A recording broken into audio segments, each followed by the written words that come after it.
All right, so today Jazzy and I are going to be talking about home trend designs. We got some expert article and let's get started. Home libraries.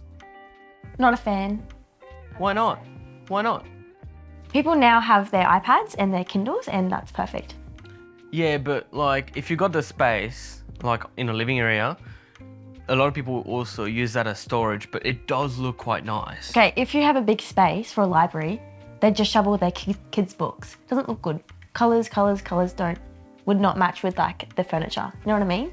I get what you're saying. I guess it's always, you gotta pick, right? Either you do a home library or maybe you do like a NPR room. True. Like with bookshelves or something. Yeah, or nice like TV cabinet kind of thing. Pattern, play.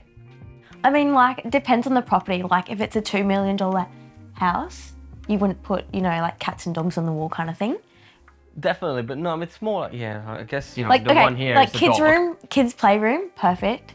Rainbows, toy trucks or something. Yeah. I get that, but not in the doorway or... Not in the living area. Yeah. Unless again, it comes back to whether you have a specific room, like a media room, and you really want to do something a bit different. But like, like this one here with a dog, like that is really particular, and it's very unique. So they're saying that we don't suggest going overboard or over mixing patterns. So let's say you got patterns on like timber, like a lot of patterns literally in the wood, and then you got a different one on the walls. It's just too much. It'll be really overwhelming. So either you do something with like really cool timbers and maybe different tile colors on the ground, but then you have to keep your walls like really neutral, or the opposite. But honestly, just the walls in the living area, I just wouldn't touch them. I just would do whatever color it works, Textures. All right, so texture are going to be utilized far outside of furniture and rugs this year. So they're talking like groove boards on the ceilings. Obviously, we've seen a lot of VJ walls appearing left, right, and center at the moment.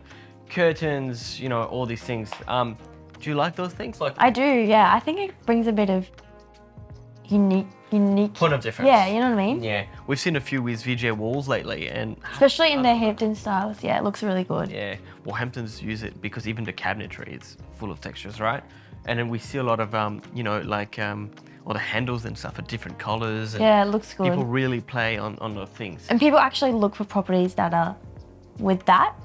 Yeah, absolutely. With again, it's actually maybe not that they look for that, but when they see it, they're drawn to it, and that's why it's a point of difference. So, curtains and stuff. How many?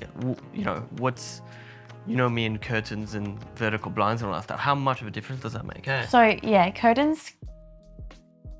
What am I trying to say? Just make it. It makes it homely. Yeah. Instead of the vertical blinds. Yeah. What do you say? 1900? It's from the 1980s. The vertical blinds. But it's true though, So if you start doing VJ walls and stuff, well, or you do that texture, right? Everything else got to follow, because otherwise you'll be like, what else? Yeah. What else can we do to improve? What else can we do to improve? And everything's got to sort of match. We were seeing this do property the other day, and then, if you paint a wall from yellow to white, then the vertical blinds, they've got to go too, because otherwise the textures don't match. They gotta go. Natural elements. All right, so I think here they're talking about, for me, when I hear about natural elements, I'm talking about like timber ceilings, kind of things, right? Or stone walls at the front or anything like that. What do you think? Yeah, I agree. I think they're also talking about the warm colours involved with that, like blonde wood or... Yeah, okay, I see what you're saying. So it's funny, it almost comes back to textures then. But they're saying that an emphasis on natural elements and color palettes will continue to grow in 2022. Warm browns, blues, greens will provide comfort. I can see what they're saying here, like, peaceful greens, calm blues kind of thing. Yeah. The ocean or the forest or whatever. It's just all peace, and then you walk in that, and obviously that's a natural element. It's a natural color. 1980s Decor Inspiration. Jazzy, I don't know about that one, honestly. The 80s are cool in Rem. I mean, it's a hit or miss, depends what you're into kind of thing. No one's going to build a brand new house and go, well, I'm going to make it 1980s, right? So, what? I mean, like, depends who you are. But we, like, because we see property all the time, we wouldn't. It's not the vibe we're looking for. No, probably not. Plus, I mean, what I think is, I don't mind seeing it in an older, like, kind of character house. True. I mean, you can grab like little items to mix it up with your modern furniture, I guess. Like, Okay, I like that. bright pink pillows. See, that's kind of cool. Yeah, and we walked into plenty of properties, and it actually was pretty cool.